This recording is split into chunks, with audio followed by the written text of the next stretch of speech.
Thank you. Ricchetti, you're fired.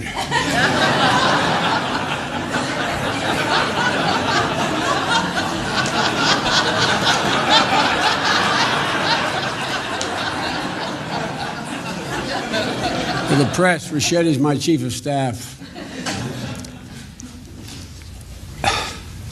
I had no inkling. I thought we were coming over, Michelle, for you, Jill, and Brock and I, a couple of senior staff, to toast one another and say what an incredible journey it's been. Mr. President, you got right the part about my leaning on Jill, but I've also leaned on you and a lot of people in this room. I look around the room and I see great friends like Ted Kaufman, who's been so much wisdom. Guys like Mel Monzak. I mean, I look around here and I'm startled. I keep seeing people I don't expect. Madam President, how are you? Mr. President, look at my new boss over there. But you know, I get a lot of credit I don't deserve, to state the obvious. Because I've always had somebody to lean on. From back that time in 1972, when the accident happened, I leaned on, and I mean this in a literal sense. Chris knows this, Dodd knows this, and Mel knows this, and Ted knows this. I leaned on my sons, Bo and Hunter. I continue to lean on Hunter, who continues to, in a bizarre kind of way, raise me. I mean, I've leaned on them. You know, Mr. President, you observed early on that when either one of my boys would walk in the room, they'd walk up and say, "Dad, what can I get you? Dad, what do you need?" And then Jill came along and she saved our life. No man deserves one great love, let alone two. But everybody knows here, I am Jill's husband. Everybody knows that I love her more than she loves me, with good reason.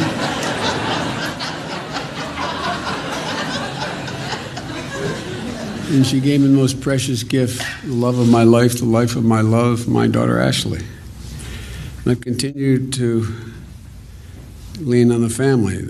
President, you kidded me once. You heard that in the preparation for the two debates, vice presidential debates that I had, only had two, that Bo and Hunt would be the last people in the room, and Bo would say, "Look at me, Dad, look at me. Remember home base, remember." So, and the Secret Service can tell you, Mr. President, that Bo and Hunt and Ashley continue to have to corral me. We're at one of the national parks, and I was climbing up on top of a bridge to jump off the bridge with a bunch of young kids, and I hear my sons yelling, "Dad, get down, now." And I just started laughing so hard I couldn't stop, and I said, I was just going to do a flip-off, full gainer off here. I said, "Dad, the Secret Service doesn't want you up there, Dad. Look at me, Dad." You know, so we've never figured out who the father is in this family. And Mr. President, you know that with good reason, there is no power in the vice presidency. Matter of fact, I just did for Nancy Pelosi's daughters who have readings of the Constitution. You probably did one for her. And they had me read the provisions relating to the vice presidency in the Constitution. And there is no inherent power, nor should there be. But Mr. President, you have more than kept your commitment to me by saying that you wanted me to help govern. The president's line often, other people don't hear it that often, but when someone say, can you get Joe to do such and such, he says, I don't do his schedule, he doesn't do mine. Every single thing you've asked me to do, Mr. President, you have trusted me to do. And that is that's a remarkable thing. I don't think, according to the President of Georgetown here as well, I don't think according to the presidential and vice presidential scholars that kind of relationship has existed. I mean, for real. It's all you, Mr. President. It's all you. The reason why when you send me around the world, nothing gets, as my mom would say, gets missed between the cup and the lip is because they know when I speak for you. And it's been easy, Mr. President, because we not only have the same political philosophy and ideology, I tell everybody, and I've told them from the beginning, and I'm not saying this to reciprocate, I've never known a president, and few people I've ever met, my whole life I can count on less than one hand, who've had the integrity and the decency and the sense of other people's needs like you do.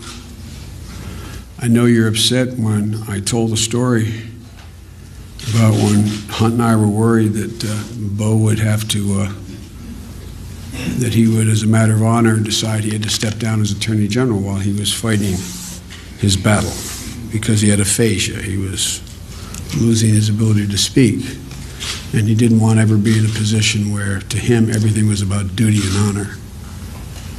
And I said, and he may resign. I don't know. I just have a feeling he may. And Hunt and I had talked about this. And I said, he doesn't have any other income, but we're all right because Hunt's there and I can sell the house. We're having a private lunch like we do once a week. And this man got up, came over, grabbed me by the shoulders, and looked me in the eye and said, don't you sell that house. You love that house. I said, it's no big deal, Mr. President. He said, I'll give you the money. We'll give you the money. Promise me. Promise me. You won't sell that house. I remember when Ashley, Mr. President, we were in the Oval, and Ashley was in an elevator. And the elevator plummeted to she was with a group of people, I forget which building in Philadelphia, and it plummeted to the ground. And immediately the service was worried that, she may have been badly hurt. And I got up to take the call, and you didn't let up until you made sure your service followed through and made sure everything was all right. But Mr. President, we kid about about marrying up. We both did that kind of thing. But the truth of the matter is, I said this to Michelle last night. Michelle is the finest first lady, in my view, that has ever served in the office. There's been other great first ladies, but I really genuinely mean it.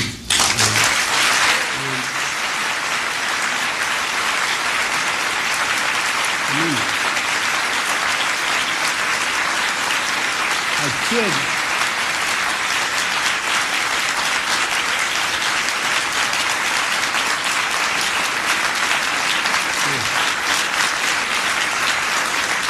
When I got to meet Michelle's brother, and he told me about how you guys were raised, and I got to know and love your mom.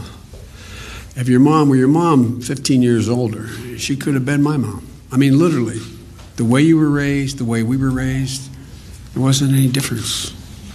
And I knew that this decision to join you, which was the greatest honor of my life, was the right decision on the night we had to go and accept the nomination, be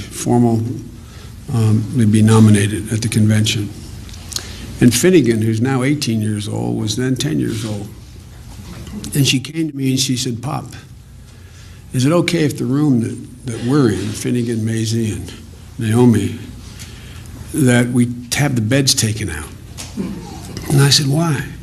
He said, maybe the Obama girls and your brother's children, maybe they would come down and all sleep together in sleeping bags. And I give you my word as a Biden. I knew when I left to go over to the convention, opened that door and saw them cuddle together, I knew this was the right decision. I knew it was the right decision. I really did. Because, Mr. President, the same value set. The same value set. Folks, you know, I joke with my staff that I don't know why they pay them anything, because they get to advise me.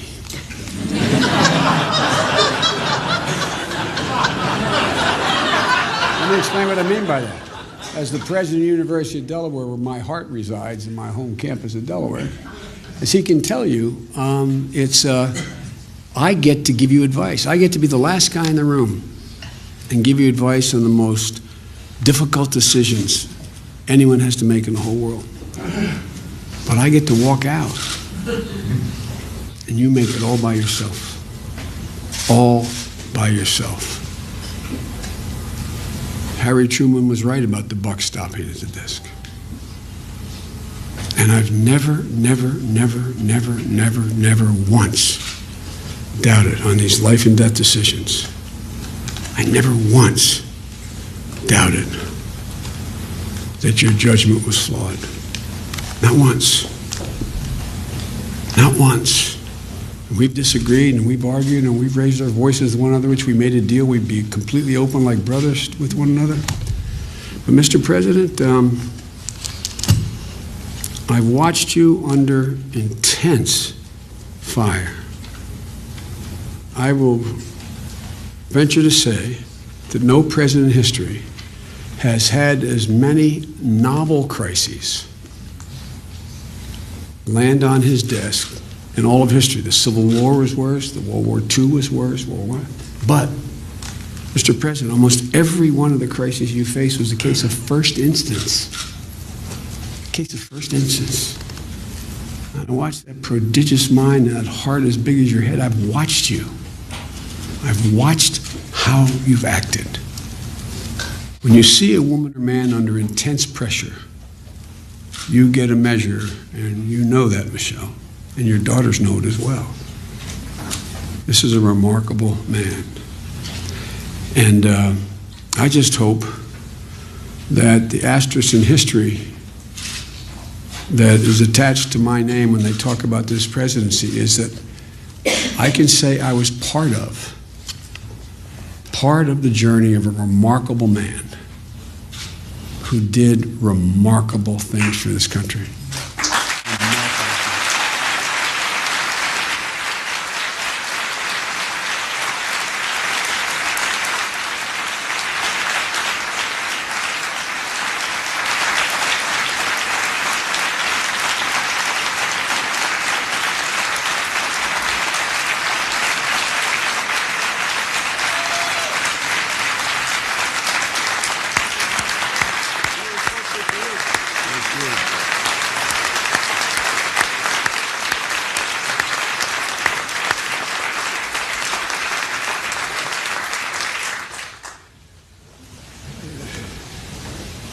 You know, I can't let a comment go by without quoting an Irish poet. Jill and I talk about why you were able to develop the way you developed and with the heart you have. Michelle and I have talked about it. I've confided in Michelle. I've gone to her for advice. We've talked about this man. You give me insight. And I think it's because, Mr. President, you gave me credit for understanding other people's misery and suffering. Mr. President, there's not one single solitary ounce of entitlement in you, or Michelle, or your beautiful daughters. And you girls are incredible. You really are. That's not hyperbole. You really are. Not 1 ounce of entitlement. And Seamus Heaney, in one of his poems, said, when you can find someone who says it better, use it. He said, "You carried your own burden, and very soon your symptoms of creeping privilege disappeared." You carried your own burdens, and very soon the creeping symptoms of privilege disappeared. Mr. President, you have sometimes been like a lone wolf, but you carried yourself in a way that's pretty remarkable. The history of the journey, your journey, is something people are going to write about a long time. And I'm not being solicitous when I say this. And you're so fortunate, both of you, to have found each other. Because all that grounding, all that you had, made this guy totally whole. And it's pretty amazing. Mr. President, this honor is not only well beyond what I deserve, but it's a reflection of the extent and generosity of your spirit. I don't deserve this, but I know it came from the President's heart. There's a Talmudic saying that says, what comes from the heart enters the heart. Mr. President, you have creeped into our heart, you and your whole family, including Mom, and you occupy it. It's an amazing thing that happened. I knew how smart you were. I knew how honorable you were. I knew how decent you were from the couple years we worked in the Senate. And I knew what you were capable of. But I never fully expected that you'd occupy the Biden's heart, from Hunter, Ashley, my sister, all of us. All of us. And Mr. President,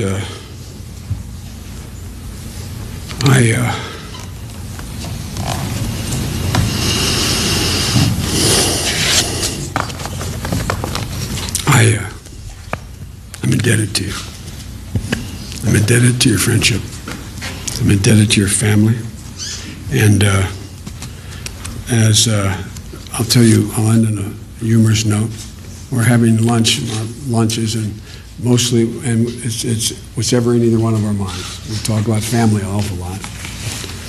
And about 6 months in, the President looked at me and said, "You know, Joe, you know what surprised me? How we've become such good friends."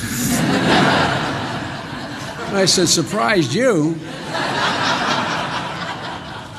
But that is candid Obama. And it's real. And Mr. President, you know, as long as there's a breath in me, I'll be there for you. My whole family will be, and I know it is reciprocal. And I want to thank you all so very, very, very much. All of you.